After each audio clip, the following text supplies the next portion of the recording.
Losing the Plot, Chapter 17. The creature, whatever it was, continued to scratch vigorously at the wooden door. So it had claws, and big ones by the sound of it. It also had a large and insistent snout that snuffled and sniffed its way along the unnervingly large gap at the bottom of the door. I had little doubt that the creature had locked onto my scent and was keen to acquaint itself more intimately with my fleshy bits. It was fortunate, therefore, that I had in my possession a bazooka. I could definitely do a lot of damage with a bazooka. I could certainly punch a large hole through both the wooden door and the creature's head with it. It is a rare and beautiful thing to be able to pick up cool weaponry like this in a dream. Usually the bastards at Dream Central would, at a time like this, equip me with something hopeless, like a crossbow that only fires kittens, or a laser blaster assault rifle that couldn't be charged up because it had come supplied with the wrong adapter lead. But this time I had an impressive piece of military hardware at my disposal with a big ammo box full of rockets that were actually rockets and not kittens or fish or large tubes of emollient. I armed the bazooka with one of the rockets and aimed the weapon at the door. By this point the creature had begun to alternate between making low, menacing growling sounds and piercing, freezing one's marrow howls. Under normal dreamscape conditions, this would have tipped me over into hardcore nightmare territory. But I had a bazooka. So, drooling creature, bring it on. But then I became aware of another sound behind the door. The sound of music. Literally, the sound of music, as written but definitely not arranged by Rodgers and Hammerstein. This instrumental version heavily featured a novel and somewhat surprising combination of glockenspiel, castanets and tuba, an arrangement that didn't quite do it for me tonally. Tempted though I was to just blast away with my rocket launcher at both the unseen creature and the unfortunate source of the hideously deformed muzak, I made one of those foolhardy dream decisions. I put down my rocket launcher, stepped forward, and opened the door. "Hello, James," said Danny. "Jesus H. Christ!" I spluttered as I abruptly regained full consciousness. In front of me sat my nemesis, stock still and impassive. On the table before him was a fresh brew and a chocolate-covered flapjack. I wiped away some dried-up spittle from the corner of my mouth and attempted to kickstart some flagging neural pathways. Shit, how long had I been out for? I touched the half-finished cappuccino. It was stone cold. Joe Bland's show tune album was still playing, but then, as it was probably on a loop, this could easily be the 5th time that the title song to the Rodgers and Hammerstein classic had been savaged since I passed out. "I thought I'd take your lead on the light refreshment front," said Danny, pointing to his flapjack and breaking into a faint smile. Yes, the waitress recommended them," I responded vaguely. As my brain began to re-engage with the world, I found myself needing some answers. "Hang on, Danny. How did you find me?" "I was passing and saw the MPV outside." "And why were you passing?" "I was on the way to my digs to pick up my stuff." "What, so you're going home?" Danny took a bite out of the flapjack and began to chew. "Yes," he replied. No, we were so fucking close to getting this film in the can. Danny just couldn't do this to me. No, not to me, not now. I looked at my phone and saw a number of missed calls from Lucy and Steve. Without Danny, production would have stopped and crew morale would have imploded. I expected that my voicemail would now be chock-a-block with distress calls from Lucy going along the lines of, "Get your ass back on the bridge! We've hit an iceberg and we're going down!" I definitely made a good decision with this flapjack," Danny said. "Aren't you going to finish yours?" "Punch him, go on, punch him, make him bleed." The voice in my head was very insistent, and the idea of going through with a single surgical strike on the bridge of Danny's nose certainly appealed to my sense of justice. It would also provide a welcome release for a ton of unhealthy, repressed anger issues. But I was well aware that as much as I wanted to resculpt Danny's profile, this wasn't the best way forward. In fact, given that I had recently invested £10,000 of joint savings into the film, it would actually come under the heading of barking mad things you should never do in any definitive guide to living a sane life. Of course, it might also be argued that pouring the entire contents of your joint savings account into such a high-risk investment as film could also be seen as an act of total lunacy. But after the debacle of Operation Happy Set, I really didn't feel like I'd been left with much choice. Our main investor, Roger, had quite understandably declined my invitation to invest further monies into the project. In fact, I had the distinct impression that after the catastrophic set visit of a week earlier, he had written off his initial investment in the same way that he had written off his soiled suit. Thankfully, Roger didn't have any connection with the other, more minor investors, and so I still maintained an aura of credibility when I made contact with them on the afternoon of Roger's hasty departure. After a series of nail-biting discussions, these investors finally agreed to put a total of another £10,000 into the pot. But this still left us £10,000 short of what was required, which was how Anne and I became official supporters of the UK film industry. Not that Anne was actually aware of this. As far as she knew, we still had an unmolested nest egg to fall back on. So, as punching Danny was neither a clever or sane option, I attempted another tack. Look, Danny, if I could get Amy to apologise, would that help? It was all a bit desperate, but I had to ask the question. Danny had a long sip of his tea and dabbed each corner of his mouth with a serviette before answering. No, I don't think so, James. You had the opportunity to do the right thing, but you chose instead to come here, eat cake, and fall asleep to the sound of... Danny hesitated, momentarily flummoxed by a glockenspiel's valiant, but hopeless, attempt to inspire the climbing of mountains and the fording of streams. Music? I said. It's a show tunes album. Danny cocked an ear in the direction of the nearest speaker. Is that what that's meant to be? Rodgers and Hammerstein? He said, incredulously. Yes, I believe so. Oh, that's awful. There should be a law against arrangements like that. We could always lobby Parliament, Danny, see if we could get something into the statute book. Something twitched on either side of Danny's mouth. Gotcha, I thought. That was almost a smirk. Granted, it didn't light up the room, but it was definitely the closest I had ever managed to get Danny to smile. Now, surely here was something I could build on. I had to be quick, as the light had dwindled and Danny's frosty, impermeable veneer was rapidly re-establishing itself. Do you like musicals then, Danny? Some. I'm quite a big Lloyd Webber fan, and I do like a bit of Sondheim. I motioned towards the speaker. I heard an appalling rendition of Phantom earlier, I said. Yes, not my favourite Lloyd Webber, I have to say. I preferred his earlier work, you know, Joseph, Evita, and of course, Superstar. Oh yes, I love Jesus Christ Superstar, I said. I've got the album here on my phone. Really? Said Danny, eyeing me suspiciously. Which version have you got? It was a test, but being a genuine fan of the rock opera, I knew I was onto a winner here. The original 1970 concept album with Ian Gillan as Jesus, I answered. Well, actually, to be precise, it's the 2012 digitally remastered version of the original album. Danny looked suitably impressed. Yes, in my book, Ian Gillan was always the definitive Jesus, he said. I agree, Danny. When he really hits those top notes on Gethsemane, it gets you right here, doesn't it? I said, clutching my chest. Yes, it's certainly emotive stuff, nodded Danny in agreement. Wow, Danny used the emo word. So, there did beat a heart of sorts under that cloak of darkness. Blimey.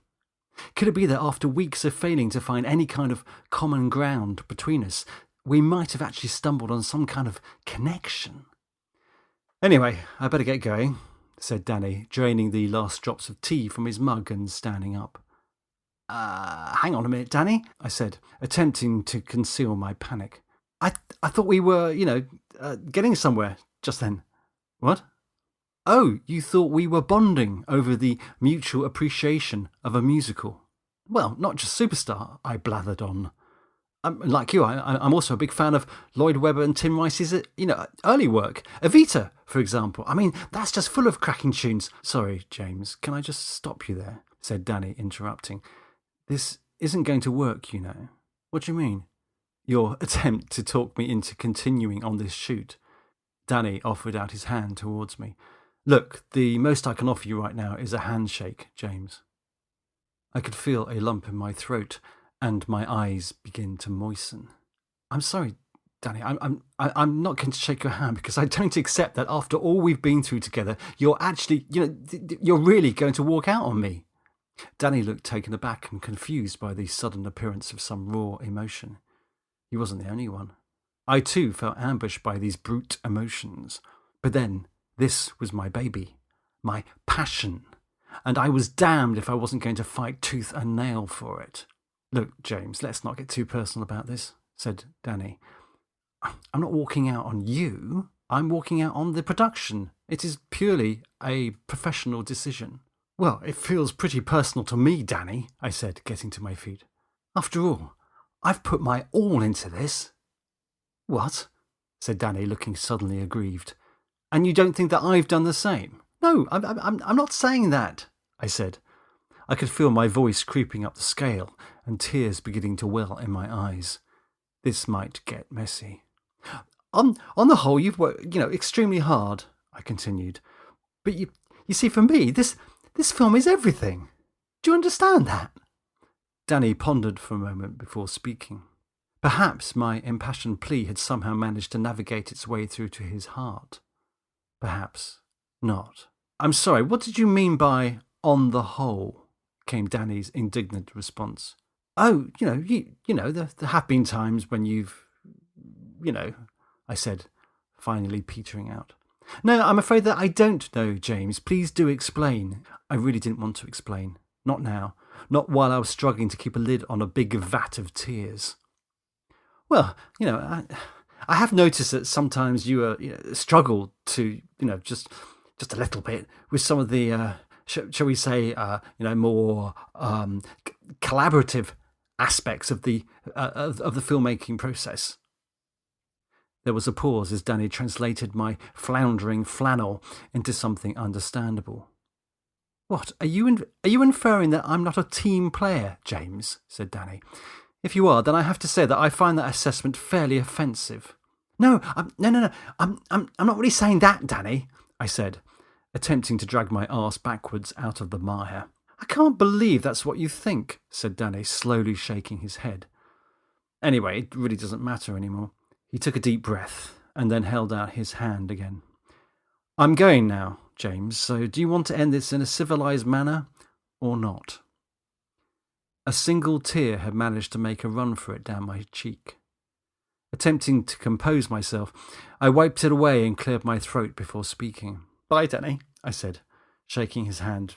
Thank you for all your work. Danny turned and walked towards the exit, and for a brief moment it looked as if my defeat would be honoured with some semblance of dignity. But before Danny could reach the exit, I was already in pursuit. Please don't go, I squealed after him. We need you, Danny. It's just another 3 days, that's all. No, James, it's over, said Danny, pushing his way through the lounge door and into the hotel foyer. How about another £1,000? I spluttered. Ignoring me, Danny continued through the foyer towards the hotel entrance. Okay, how about 2,000? Pulling open one of the main doors, Danny paused. Do you actually have a spare £2,000 to give me, James? He said. Now, come on, be honest now. Not exactly, I thought so. Goodbye, he said, stepping through the door and out of the hotel. But I'm sure I can get hold of that amount in the next couple of weeks. Honest. Danny shook his head and continued to walk towards his car. It was suddenly all too much. My legs gave way and I fell to the knees on the gravel. For God's sake, Danny! I shouted through a veil of snotty tears. I gave up Terry for you! Danny opened the car door and got in. Are you all right, big cheese man? Came a voice nearby. It was Chesna, and she wasn't alone. Danny had enough, has he? said George, matter-of-factly. Yes, it's over, I said, watching Danny's car carefully navigate its way around the tightly packed car park. Oh, well, probably for the best, said George. I don't think he's been very happy for a while, old chap. Oh, you have no heart, said Chesner, admonishing George with a tap on his arm. Your cheeseman is very upset and cry. Here, let me help you up. Taking Chesner's arm, I staggered to my feet. Thank you, I said, watching Danny's car pull up to the main road and pause to let a slow-moving tractor pass. Oh, did you love him long? Asked Chesner. Sorry? Were you lovers for a long time? No, sweetheart, said George, trying desperately hard not to completely combust with laughter. I think you've got the wrong end of the stick, old girl. Oh, no, said Chesner, attempting to correct George. I heard James here say he gave up his other lover for him. As Danny joined the main carriageway, it was time at last to unleash my rage. You bastard! I screamed after the departing car. You fucking bastard! Something needed to be thrown. A large, well-aimed stone that would crack Danny's rear window would have been good. Alas, all I had to hand was my production folder, which managed all of 2 feet before disintegrating in a cloud of paper. You see, George, said Chesner, anger like that can only come from one place, and that is place of passion. In a sense, Chesner was right, of course.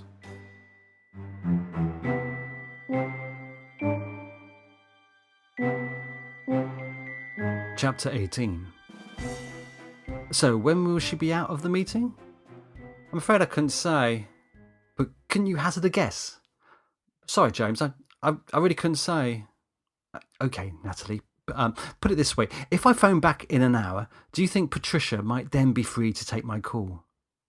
Honestly, at this point, I really couldn't say. Have you tried emailing her? Yes, many times.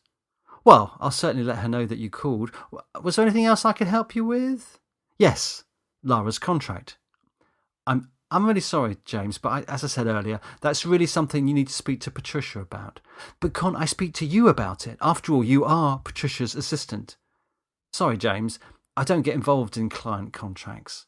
So what the fuck do you get involved in, Natalie? I'm not quite sure when I slipped over to the dark side.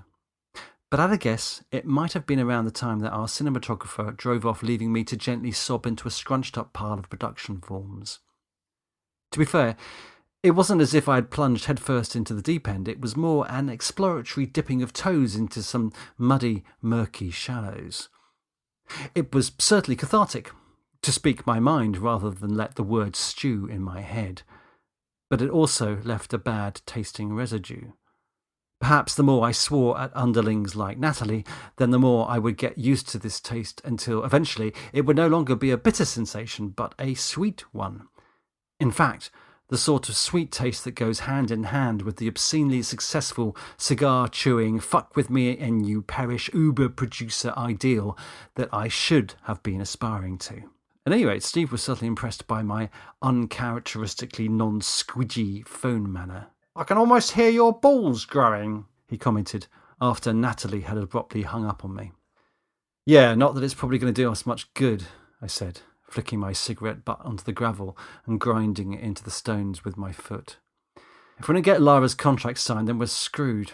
I bet this agency has got a whole floor of lawyers just itching to fuck us up. Hey, we'll be fine, said Steve breezily.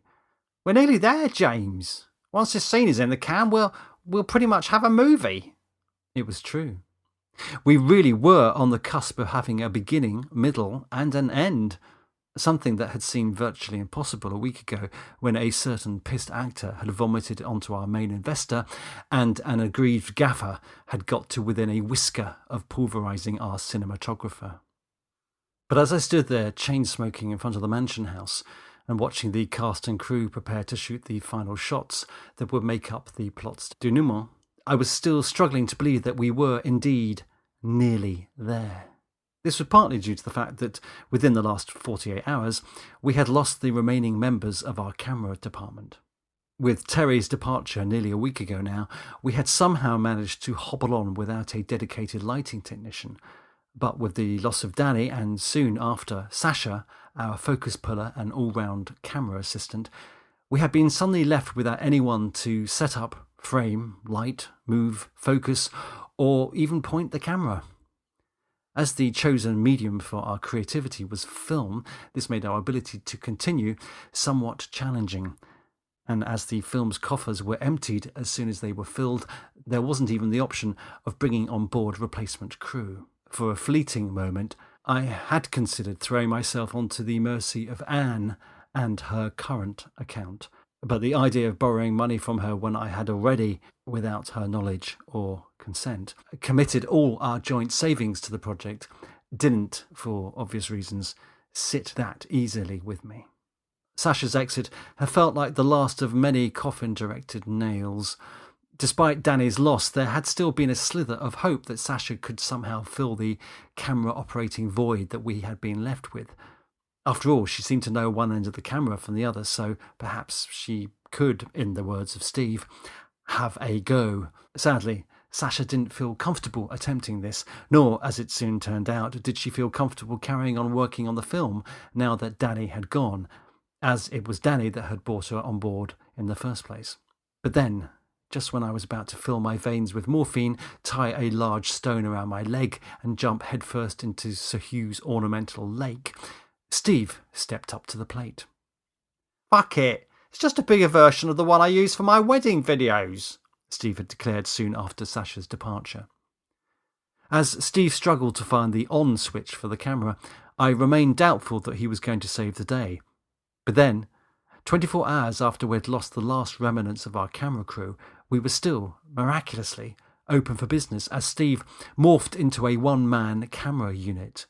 In many ways, it was the happiest I had seen Steve since the beginning of the shoot, as, having thrown off the yoke of an obdurate Danny, he was succeeding in getting the shots that he wanted, without having to waste time and energy negotiating his arse off to get them. In fact, with Steve now acting as camera operator, focus puller, clapper, loader, cinematographer and director, we were able to cover the action more rapidly than ever before, with the result being that within 2 days we had pretty much caught up with our latest revised shooting schedule.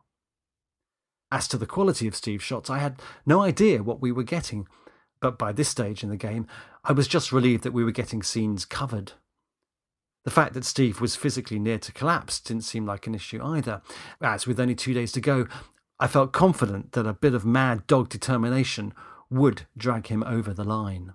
Of course, there were times when Steve would be stumped by some camera technicality, but armed with the instruction book and various how-to videos on YouTube, he would figure it all out and get back to shooting again. In terms of crew morale, for those who were still with us, it was also a complete turnaround. For though we were still in deepest, darkest winter, with the vanquishing of the Ice Queen, Danny, and the thawing of the Ice Palace, spring had finally arrived. Like the return of migrating birds after a long, hard winter, it was good to hear levity and bonhomie return to the set. The renewed crew optimism was aided by a palpable feeling that the end was indeed in sight. In fact, there was a discernible undercurrent of rap fever bubbling away as near-exhausted crew members tapped into ever deeper reserves of energy as the knowledge that it would all soon be over began to sink in. But we weren't there yet. And by the look of the weather, there was still every chance that these final and crucial exterior scenes could be scuppered. "I think it's going to snow," I said with foreboding. "Nah, it's going to be fine," replied Steve, struggling to attach a lens to the camera. "It's forecast to snow," I continued. "All right, prophet of doom. Try not to jinx us." It was hard not to notice that Steve applied the same bish-bash-bosh technique to changing the lenses as he did to the directing of scenes. "Do you want some help with that?" I said nervously. "No thanks, James. I've got it all in hand," he replied, at which point an £8,000 prime lens escaped his grip and landed in the gravel. "Oh, bollocks," Steve said, snatching up the lens and giving it a cursory wipe with his coat sleeve. Do you want me to hold the camera for you while you do that?" "It's all right, James," said Steve a little more firmly. "I really can't do this, you know." I watched as Steve made another attempt at attaching the lens. "Do you reckon that lens will need a proper clean now?" I said. "I've cleaned it." Well, I wouldn't quite describe that as a proper clean, I continued. Steve gave me a brief, withering stare. Haven't you got anything else to do, James? Not right at this moment, no. Steve finally clicked the lens into place and put the camera on the car bonnet. It's going to be all right, you know, he said with a reassuring smile. What is? I said, totally transfixed by the precarious positioning of the camera on the car. Everything. Today, the weather, the camera and the lens. It's all going to be fine, replied Steve. Yeah, right, I said, without conviction, and fully convinced that our very expensive camera with its very expensive lens was moments away from slipping headfirst into the dirt. I wanted to believe Steve. I wanted to think that everything was going to be fine, but I just didn't dare. Somehow, I had rendered myself incapable of envisaging a successful outcome. There had been just too many scares, too many occasions when Snafu had run amok, screaming, "You fools! It's all going to hell in a handcart!" My mindset that morning was such that, even though the sky was the same uniform grey that it had been since we had first rocked up in Oxfordshire, it had taken on an ominous hue. It wasn't merely grey, it was heavily beaten up and bruised grey. In fact, the sort of grey that was about to fuck up our big scene by depositing 4 foot of snow on us. Then there was also the fact that I really didn't have anything to do at that moment. This of itself just didn't sit right. Surely something needed attending to. Surely there was a fire burning away somewhere that required extinguishing. I got so used to running around like a headless chicken on steroids that I had forgotten how to be momentarily idle. The fact that everyone was getting on with their jobs without fuss, drama, or wanting to physically maim each other didn't provide any succour either. It felt far too much like we had been lured into a dangerous state of complacency, and that the calm and placid sea we were currently bobbing about on was merely the lull before the mother of all shit storms. It was ridiculous, really, as this would have been an ideal time to hit the pause button and sit back and enjoy one moment on a film set. For somewhere beyond the swirling vortex of my angst-riddled brain, there did exist a small, quiet place where a small, quiet voice whispered, "Look around you, James. You've nearly done it. You've nearly made a feature film." It certainly would have been nice if, at this rare moment of respite, I had been able to visit that space and listen to that edifying voice and bask in just a little bit of self-satisfied warmth. However, "It's all going to go to rat shit" noises in my head were so loud and insistent, even Tom's balm-like words were struggling to be heard. "So, James, are you excited?" said Tom, with a big encouraging smile. I will be, Tom, once we've got these car scenes shot," I said. "Don't worry, it's going to be fine," said Tom, placing his hand on my shoulder and giving it a squeeze. "I mean, we're not going to be on the public highway, and George, well, he's completely sober." It was as if Tom could read my mind. Well, at least that part of my mind where I stored my most shit-scary and pressing of worries. "Yes, but how do you know he is?" I asked. Tom lowered his voice to a whisper and guided me a few steps away from the rest of the cast and crew. "I stole his hip flask and made sure that the door to the wine cellar was locked this morning. I've also been, shadowing him, making sure he doesn't sneak off to the kitchen and raid the cooking wine." "Goodness, Tom, that's way beyond the call of duty," I said. Thank you so much for that. It's one less thing for me to worry about." "Right, well, please just try and enjoy this day, James. You'll kick yourself in years to come if you don't. This is the ending. This is the denouement. This is what you've been waiting for, isn't it?" Yes, it was. This was the last reel of the movie, and it was the last major scene that we had to shoot. In this scene, Bob, played by George, having been exposed by Kevin, played by Tom, as the serial murderer, jumps into his car and speeds off down the drive with Kevin in hot pursuit. Just before Bob manages to reach the main carriageway, he is forced to stop by the arrival of a police car that swings in and blocks his path. After a tussle with the boys in blue, Bob is arrested and Kevin is celebrated as the unlikely hero. As denouements go, it was hardly the usual suspects, But I was pleased that it ended this way. Tom should be the hero, and George, after all the grief he had caused me, should get his comeuppance and get his arse dragged off to jail. As I watched Tom get into the pursuit car and prepare himself for the first shot, I experienced what can only be described as a faint tingle of well-being.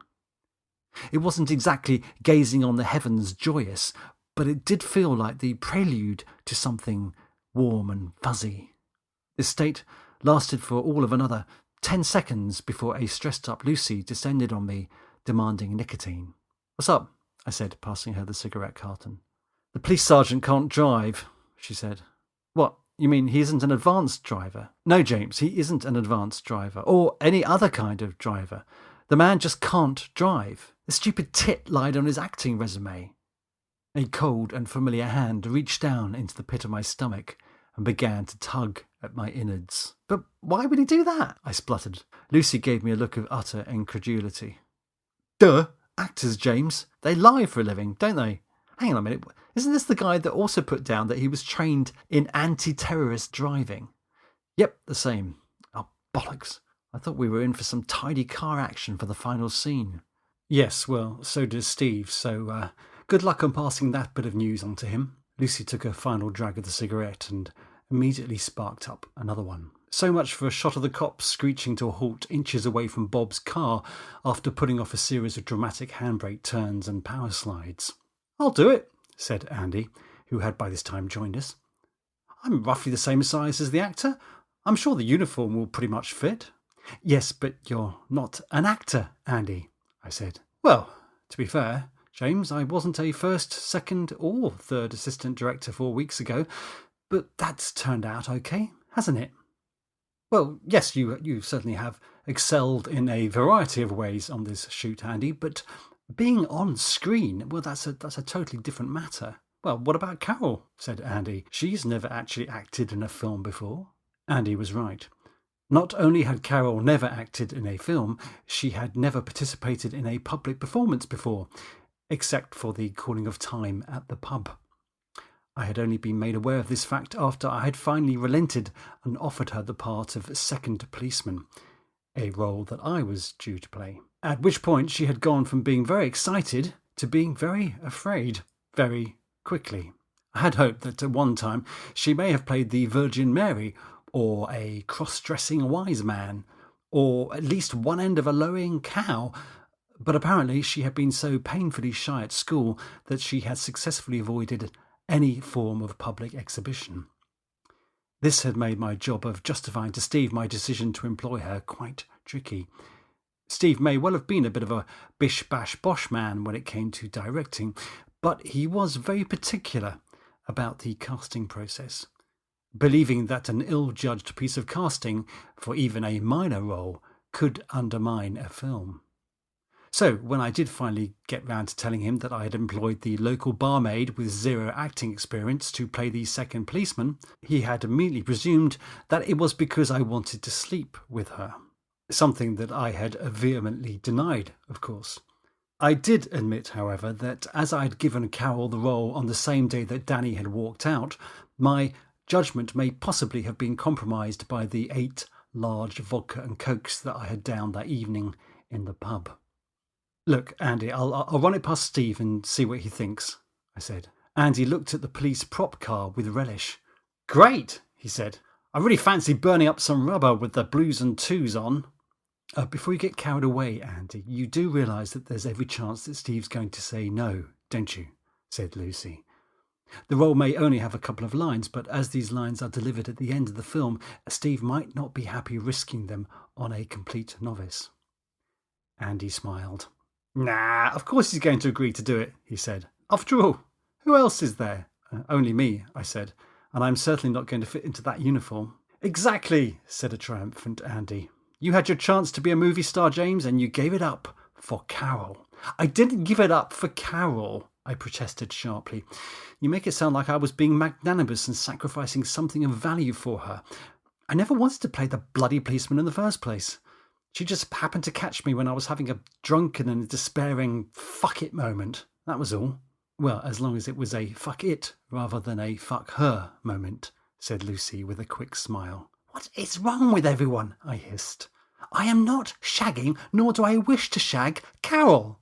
Right, calm down, James, said Lucy. I wouldn't mind having a go on her, said Andy, especially now she's wearing that police uniform. Whew, she looks dead sexy. The steel tips of Lucy's daggers slashed through the air. You do realise that I'm standing right here, Andy, she remonstrated. To be honest, Lucy, for a moment there, I just forgot.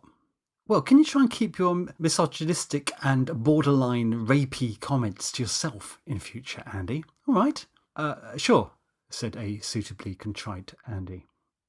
I walked over to where Steve was setting up the camera on the tripod.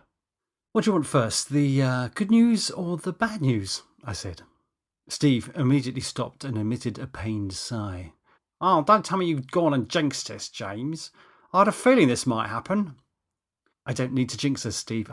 I think what the last 4 weeks have clearly demonstrated is that this production is a natural shit magnet.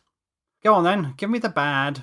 Well, it turns out that the actor who was going to drive the police car can't actually drive. Steve paused for a moment to consider the implications of this news. He didn't look pleased. Okay then, so what's the sweetener? Well, Andy has volunteered to replace the actor. Fortunately, he's pretty much the same stature as the soon-to-be-released Thesp, so the uniform should fit. Has he ever acted in anything before? No idea, but what other choice do we have at this late stage? Well, I suppose you could pop down to the pub and see if one of Carol's work colleagues is available. Perhaps you'll find that the kitchen porter once played Hamlet at the National Theatre. I gave Steve a pained smile. I probably deserved the caustic dig, but it didn't alter the fact that we were out of options. Look, I'm sorry, Steve. I know it isn't perfect, but I think we're going to have to go with Andy. All right, Steve sighed. But can you make sure that both he and Carol are word perfect with their lines? We don't have the time to dick around doing hundreds of takes. Yes, we'll do. Looking down at the viewfinder, Steve slowly panned the camera from left to right. Happy with the shot? I said. Yep, I should be able to get pretty much the whole sequence in just this wide. Cool. Bish bash bosh, eh? I said. Sorry? Replied Steve with a blank stare.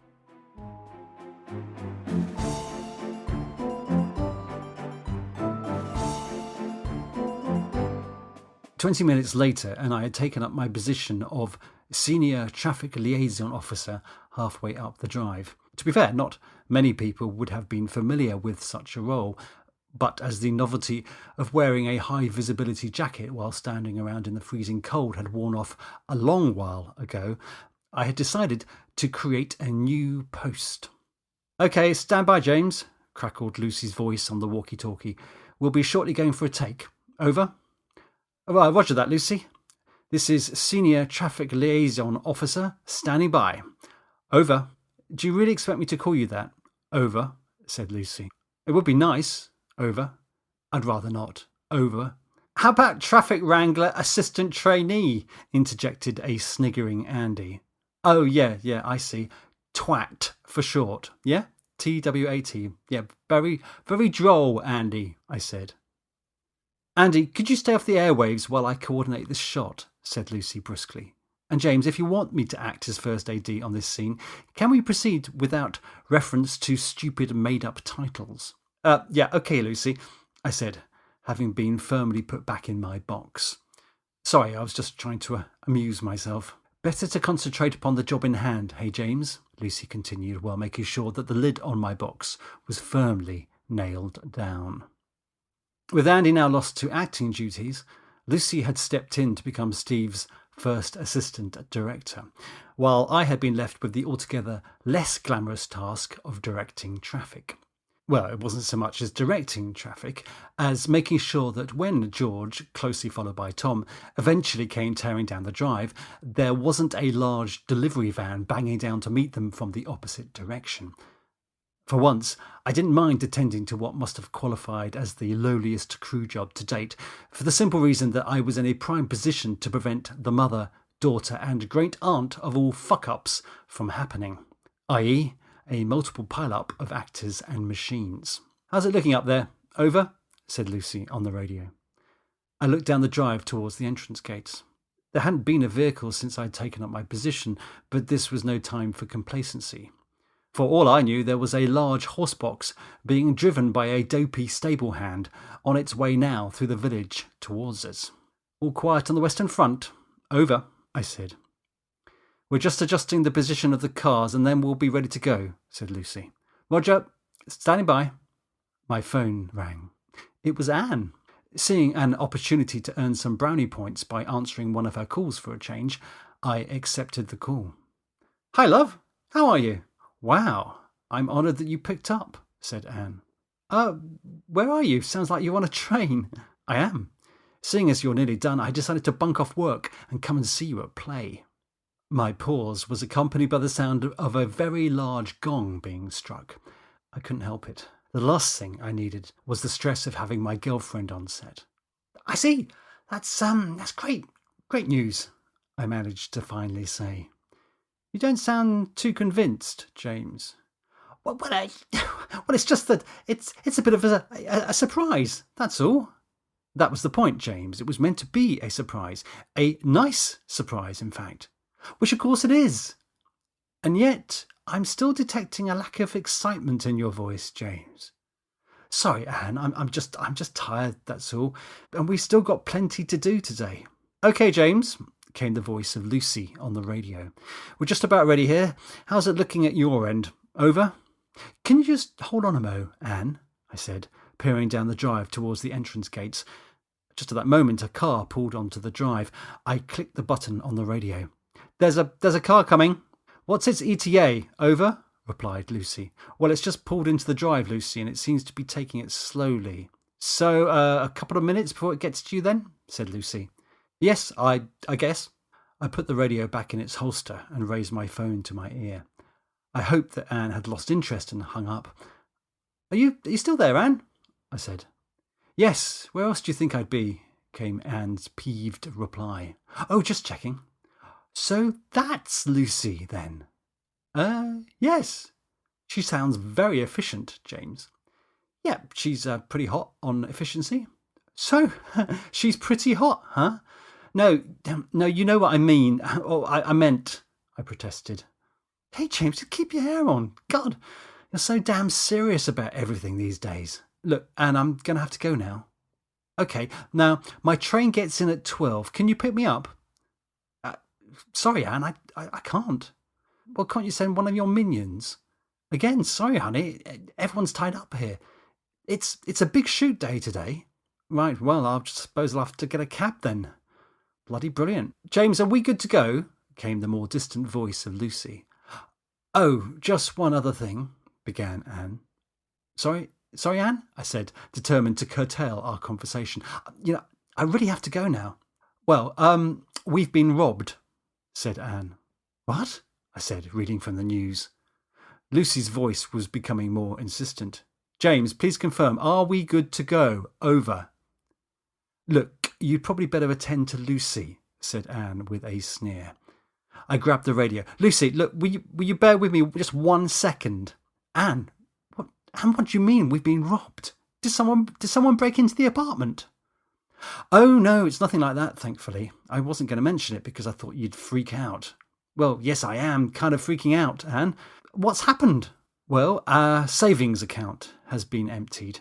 It looks like someone hacked your security details and made off with the lot. All 10,000. Jesus, I said, thankful that Anne couldn't see me erupt into a rabid beacon of guilt and panic. Look, please don't worry about it, James. I know what you're like and it's all in hand. What do you mean it's all in hand? Well, as soon as I discovered what had happened, I contacted the bank and they've now got their fraud department on it. The good news is that they'll reimburse us all the money. So really, although it's, a bit distressing, it's no biggie. Wrong. It was more than just a bit distressing, and for reasons that Anne was currently ignorant of, it really was a biggie. For not only had I used our savings without telling her, I had also now triggered a full-scale fraud investigation. The amazing thing was that it hadn't even occurred to her that it might have been me that had accessed the money. Anne's innate trust was both moving and humbling. Sadly, it was also horribly misplaced.